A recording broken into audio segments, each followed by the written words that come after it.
anger met by brute force on the streets of India's capital, Delhi.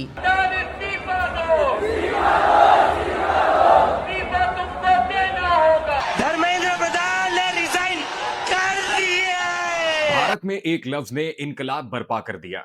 Chief justice ने बेरोजगार नौजवानों को cockroach कहा और नौजवानों ने वही नाम अपनाकर कॉकरोच जनता पार्टी बना ली। वजह, नीट का पर्चा लीक हुआ, सीबीएसई की मार्किंग में गड़बड़ हुई और कई तलबा ने मायूसी में अपनी जान ले ली।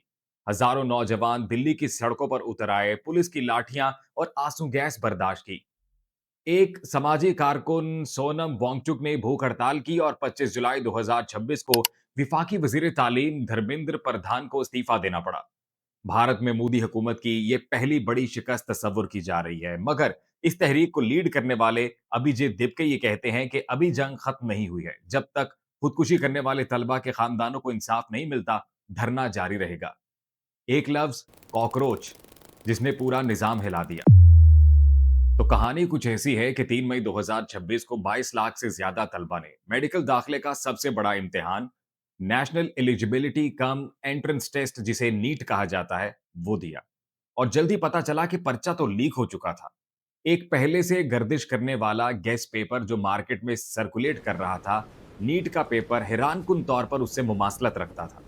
12 मई को पूरा इम्तिहान मंसूख हुआ। खुद वजीर तालीम धर्मेंद्र प्रधान ने यह तस्लीम किया कि कमांड एंड चेन में खला था। सीबीआई ने तफ्तीश की, गिरफ्तारियां हुई और यह भी सामने आया कि यह वही गिरोह है जो 2025 के लीक होने वाले पर्चे में भी मुलव्विस था। और फिर आया दूसरा जख्म, यानी कि सीबीएसई ने पहली बार 12वीं जमात के नताइज के लिए डिजिटल मार्किंग का निजाम मुतारिफ करवाया, जो तबाही साबित हुआ क्योंकि धुंधली स्कैन शुदा कॉपियां, जिसकी वजह से स्टूडेंट्स को गलत नंबर दिए गए और इन्हीं गलत नंबरों की वजह से कई तलबा के ख्वाब टूट गए। हजारों तलबा और वालिदैन इसी बात पर सरापा एहतजाज बन गए।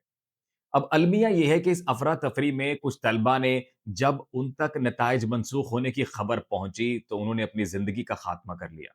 ये वो सच्चाई है जो हेडलाइंस में तो खो गई, मगर इन घरों में आज भी मातम है। 6 जून 2026 से कॉकरोच जनता पार्टी ने दिल्ली के जंतर मंतर पर धरना शुरू किया। साथ कई तलबा तंजीमें भी आ मिली। यही नहीं, बल्कि भारत में ऑपोजिशन की बड़ी जमात कांग्रेस के लीडर राहुल गांधी को हमने देखा कि वो भी इजहार ताजियत के लिए तलबा के साथ आकर धरने पर बैठे। उन्हें वहां से गिरफ्तार कर लिया गया, अगरचे ये गिरफ्तारी मुख्तसर वक्त के लिए थी। थोड़ी देर बाद उन्हें रिहा किया गया। रिहा होने के बाद राहुल गांधी ने क्या कहा, ये सुनिए। सही है कि पुलिस वाले थोड़ा मुझे घसीट घसीट के ले गए, बट कान में कह रहे थे कि इस सरकार को हटाइए।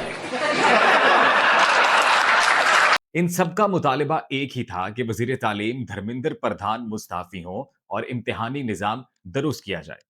जहां पर हम देख रहे हैं कि तलबा और ऑपोजिशन की जमातों का मुतालिबा ये है, वहीं पर कई अदाकार एमपीज के बयान भी सामने आए जो हुकूमती मशीनरी का साथ देते नजर आ रहे हैं। तो आप आम ट्विस्ट नहीं कर सकते गवर्नमेंट को कि आपको किसको सैक करिए, किसको रखिए। तो दोस्तों, 28 जून को मारूफ समाजी कारकुन सोनम वांगचुक ने गैर मुआयना मुद्दत की भूख हड़ताल शुरू की। उनका इस हवाले से क्या कहना था, वो भी सुनिए। अभी भी जिंदा हूँ। 20% लगभग मेरे शरीर का चला गया है। फैट्स के बाद मसल्स गए हैं और उसके बाद ऑर्गन्स जाएंगे। आखिर में दिमाग यानी कि ब्रेन। अभी वो नौबत नहीं आई है। आज 20वां दिन ख़त्म हो रहा है। और फिर हमने देखा कि 3 हफ्तों के बाद उन्हें जबरदस्ती अस्पताल मुंतकिल किया गया और यही वो चिंगारी थी जिसने इस सूरत हाल को मजीद तशवीशनाक कर। और इसके बाद फिर हमने देखा कि 20 जुलाई को 10,000 से ज्यादा मुजाहिरीन पार्लियामेंट की तरफ बढ़े। पुलिस ने आंसू गैस और लाठी चार्ज किया।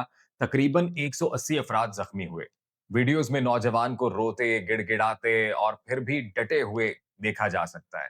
अगले दिन जंतर मंतर पर ये तमाम तलबा डटे हुए थे। वहीं पर हमने कई फीमेल स्टूडेंट्स के बयान भी सुने, जिनका ये कहना था कि पुलिस ने ना सिर्फ निहत्थे तलबा पर लाठीचार्ज किया है, बल्कि जो खवातीन वहां पर मौजूद हैं उन्हें रेप की भी धमकियां दी गई हैं। Hitting women, like rape threats दे रहे हैं in a peaceful They were protest. molesting people, they were groping people. Was that the order the government gave? अगर गवर्नमेंट ने बोला लाठीचार्ज करो, तो तुम ग्रोप भी करोगे, तुम रेप थ्रेट भी। और स्टूडेंट्स का सिर्फ यही कहना था कि अगर हुकूमत समझती है कि जेन जी को यूं दबाया जा सकता है, तो ये नहीं होगा। तो बिलाखिर तलबा का एहतजाज रंग लाया, वो घड़ी आई जिसका सबको इंतजार था। 25 जुलाई 2026 ऐन उस वक्त जब पुलिस दिल्ली में मुजाहिरीन को मुंतशिर करने के लिए आंसू गैस फायर कर रही थी, वजीर तालीम धर्मेंद्र प्रधान ने एक्स पर अपना इस्तीफे का ऐलान कर दिया। इस बयान के बाद दोस्तों जंतर मंतर पर जश्न का समा बन गया। अभिजीत दिपके ने यह ऐलान किया कि हमने कर दिखाया। ये मोदी हुकूमत की तरफ से किसी भी नौजवान तहरीक को दी गई पहली बड़ी रियायत है, क्योंकि ये एक तरह अपने आप में ही नायाब शिकस्त है एक वजीर आजम के लिए जो आमतौर पर एहतजाजी तहरीकों से मुतासिर नहीं होता।